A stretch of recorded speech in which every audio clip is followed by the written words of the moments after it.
His face is everywhere. You see it on t-shirts in bustling city markets. You find it on posters in quiet student dorm rooms. It is a symbol known across the entire world. The image is of a man with a beret, his gaze fixed on a distant horizon. This is Che Guevara. For many, he represents rebellion, justice, and the fight for the underdog. He is the eternal revolutionary, captured in a single, powerful moment. But behind this famous photograph lies a complex human story. It is the story of a man, not just a symbol. It is a story of transformation, of passion, and of a relentless pursuit of an ideal that would ultimately consume him. To truly understand Che, we must look past the iconic image. Long before the world knew him as Che, he was Ernesto Guevara de la Serna. He was born in Rosario, Argentina in 1928 into a comfortable, middle-class family. From a young age, Ernesto was different. He was plagued by severe asthma, a condition that would challenge him his entire life. But this physical vulnerability did not break him, it forged in him an iron will. His parents were unconventional and instilled in him a love for learning and a questioning spirit. Their home was filled with thousands of books, and Ernesto was a voracious reader. As a young man, Ernesto was known for his charm, his wit, and his restless energy. He was drawn to adventure and had a deep desire to see the world beyond the confines of his comfortable life. In 1952, Ernesto Guevara embarked on a journey that would change him forever. Alongside his friend Alberto Granado, he set off on a sputtering Norton 500 motorcycle they nicknamed La Poderosa, or the Mighty One. As they traveled north through Chile, Peru, and Colombia, a new picture of his continent emerged. He witnessed firsthand the crushing poverty of the indigenous communities. He saw the exploitation of miners working in dangerous conditions for meager wages. He spent time in a leper colony in Peru, where he refused to wear gloves, choosing instead to shake hands and connect with the patients as fellow human beings. These experiences moved him deeply. The injustice he saw was not an accident, it was a system. His perspective began to shift from that of a clinical doctor to that of a social critic. By the time the journey ended, Ernesto was a changed man. After his transformative journey, Guevara's path led him to Guatemala. In 1954, he watched in anger as a CIA-backed coup overthrew the Arbenz government. This event was a critical lesson for him. Fleeing Guatemala, he made his way to Mexico City. It was here in 1955 that his destiny would be sealed. He was introduced to a group of Cuban exiles who were plotting to overthrow their country's dictator, Fulgencio Batista. Their leader was a charismatic young lawyer named Fidel Castro.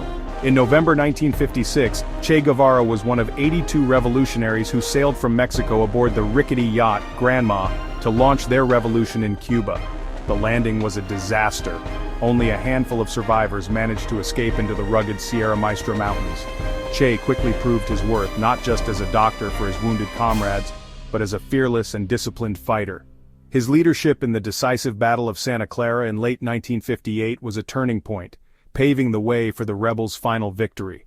On January 1, 1959, Batista fled Cuba, and the revolutionaries marched triumphantly into Havana. With victory came the immense challenge of building a new Cuba. Che Guevara was no longer just a guerrilla fighter, he was a leader in the new revolutionary government. He was made a Cuban citizen and given several powerful positions. As the commander of the La Cabana fortress prison, he was responsible for overseeing the revolutionary tribunals that tried and executed hundreds of officials from the former Batista regime. These trials were often swift, lacking due process. As Minister of Industries, Che's idealistic vision clashed with economic reality. His central planning policies and attempts to rapidly industrialize the country were largely unsuccessful. He pushed for moral incentives over material ones. This growing disillusionment fueled his desire to return to the battlefield. In 1965, he made the stunning decision to leave his powerful positions in Cuba, renounce his Cuban citizenship, and once again become a guerrilla fighter. On March 5, 1960, a photographer named Alberto Corda captured an image of Che Guevara at a memorial service in Havana. In the photograph, Che's expression is a mixture of anger, sorrow, and fierce determination. For years, the photo remained obscure. But after Che's death in 1967, it was reproduced and distributed around the world, quickly becoming one of the most famous images in history. This single photograph transformed Che from a man into a universal symbol. For students protesting war, for activists fighting for civil rights, for people rising up against oppression, Che's face became their banner. He represented the courage to stand up for one's beliefs, no matter the cost. Of course, this transformation into a pop culture icon is full of irony. Che was a committed anti-capitalist who despised the consumer culture of the West. Yet, his image has been commercialized and sold on countless products. Today, on August 11, 2025, more than half a century after his death, the story of Che Guevara remains as relevant as ever. His life poses fundamental questions that we still grapple with. His legacy is deeply divided. For millions, he is a secular saint, a martyr who gave his life for the poor and the oppressed.